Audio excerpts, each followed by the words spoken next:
इस बिल को तो कांग्रेस पार्टी ने ही इंट्रोड्यूस किया था 2010 में, और ये बिल पूरी तरह से हमारा बिल है, इसलिए पास न होने की कोई बात नहीं थी। लेकिन भारतीय जनता पार्टी का जो मकसद था, जो पूरा ताना बाना बुना गया विशेष सत्र का, वो बिल लागू करना नहीं है। पास होना एक अलग चीज है और बिल का इंप्लीमेंटेशन एक अलग चीज है। भाजपा लागू नहीं करना चाहती, इसे चुनावी कैंपेन बनाना चाहती है। लेकिन इस बार भाजपा फंस गई है।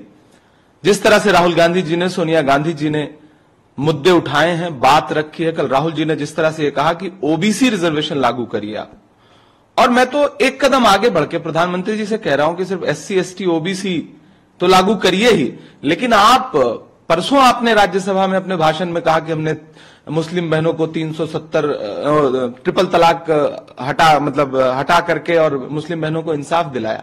अगर मुस्लिम बहनों को लेकर के आप इतने आपका झुकाव है कि हम उन्हें इंसाफ दिलाना चाहते हैं, तो वो तो सबसे ज्यादा हाशिए पर हैं। उन्हें भी रिजर्वेशन दीजिए, उन्हें लाइए देश की सियासत में, राज्यसभाओं में, लोकसभाओं में, पंचायतों में, विधानसभाओं में। जिस सांसद महिला का, विधायक महिला का पति जो है वो देखेगा कि हमारी पत्नी जो है, हमारी बीवी जो है वो सांसद और विधायक है, तो वो उसे ट्रिपल तलाक देने की हिम्मत ही नहीं कर पाएगा। तो प्रधानमंत्री का जो नारा है, उस नारे को लागू करना दरअसल प्रधानमंत्री का मकसद नहीं है, उसे चुनावी कैंपेन बनाना है। इसीलिए इस बिल को जिस प्रारूप के साथ लाया गया है, वो ये दर्शाता है कि बिल का इंप्लीमेंटेशन तो जाके 10 साल बाद होगा, तो लाभ नहीं मिलने जा रहा है महिलाओं को। सिर्फ एक ताना बाना बुन करके बिल पास हो गया है। बिल पास होना था, क्योंकि कांग्रेस का तो शुरू से स्टैंड था, हमारा ही लाया हुआ बिल है ये, तो पास तो होना ही था। लेकिन मेरी सरकार से गुजारिश है कि जिस तरह से राहुल गांधी जी ने जो बात कही है, आप क्या ओबीसी विरोधी हैं जो आप राहुल गांधी जी का सुझाव नहीं मान रहे हैं?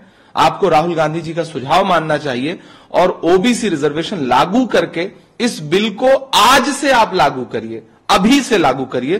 पूरी कांग्रेस पार्टी ये डिमांड है। अमित शाह कह रहे कुछ राजनीतिक दलों के लिए ये चुनावी मामला होगा, हमारे लिए ये चुनावी मुद्दा नहीं है। हम इंसाफ दिलाने की बात कर रहे थे, वो नहीं दिलाया। कैसे इंसाफ की बात कर रहे हैं आप? महिलाओं को इंसाफ दिलाने की बात भारतीय जनता पार्टी करती है, जिसने नारा दिया बेटी बचाओ बेटी पढ़ाओ। लेकिन इस देश में सबसे ज्यादा बेटियों के खिलाफ अत्याचार भाजपा शासित राज्यों में हो रहा है। दिल्ली में क्या हमारी आंखों ने देखा नहीं है कि किस तरह से ओलंपिक पदक लाने वाली बेटियों के साथ घसीटाबाजी हुई, जिस तरह से उनको घसीटा गया, उनको अपमानित किया गया, पुलिस ने उनके साथ दुर्व्यवहार किया? क्या हमने देखा नहीं है? किस तरह से चुप्पी ओढ़ करके रखी प्रधानमंत्री जी ने, गृह मंत्री जी ने बृजभूषण शरण सिंह के मामले पे? हाथरस के मुद्दे को क्या हमने देखा नहीं? प्रधानमंत्री जी ने लाल किले की प्राचीर से भाषण दिया और उधर गुजरात में 2.5 घंटे बाद बिल्किस बानो के बलात्कारी रिहा किए गए, भाजपा के नेताओं ने उन्हें माला पहनाई। तो भाजपा महिला सशक्तिकरण की बात करते, क्या मणिपुर हमने देखा नहीं? दुनिया के लिए इससे शर्मनाक तस्वीर क्या हो सकती है कि बेटियों को बिना कपड़ों के परेड कराई जाए, उनका सामूहिक बलात्कार हो, और प्रधानमंत्री चुप हैं, आज तक चुप हैं। तो भाजपा ये तो ना कहे कि जो है हम महिलाओं का सशक्तिकरण करना चाहते हैं, महिलाओं को इंसाफ दिलाना चाहते हैं। इंसाफ दिलाने वाले लोग महिला अत्याचारों पर चुप थोड़ी रहते हैं, बोलते हैं मुखरता से, राहुल गांधी की तरह स्टैंड लेते हैं, खड़े होते हैं। लेकिन भाजपा लगातार चुप है। भाजपा की कथनी और करनी में जमीन आसमान का फर्क है। इसीलिए मैं कह रहा हूं, दरअसल ये चुनावी कैंपेन का मुद्दा भाजपा के लिए है, कांग्रेस के लिए तो यह दिल से जुड़ा हुआ मुद्दा है। राजीव गांधी जी ने पंचायती राज में महिलाओं को रिजर्वेशन देकर के उनके लिए दरवाजे खोले। सोनिया जी ने जिस तरह से कहा कि ये अपना बिल है, हमारा बिल है, हम इसे लेकर के आए थे।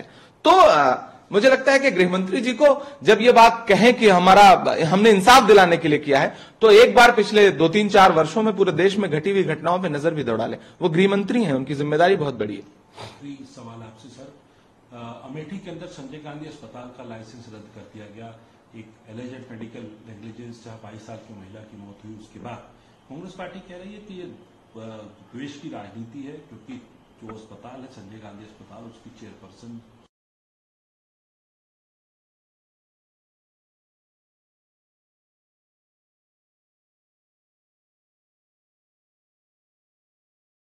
ये वो हॉस्पिटल्स हैं जो अपने आप में उस पूरे इलाके में 2-3 मंडलों में लोगों को जिस तरह से मेडिकल सुविधाएं उपलब्ध कराते हैं, वो अपने आप में अनूठा है।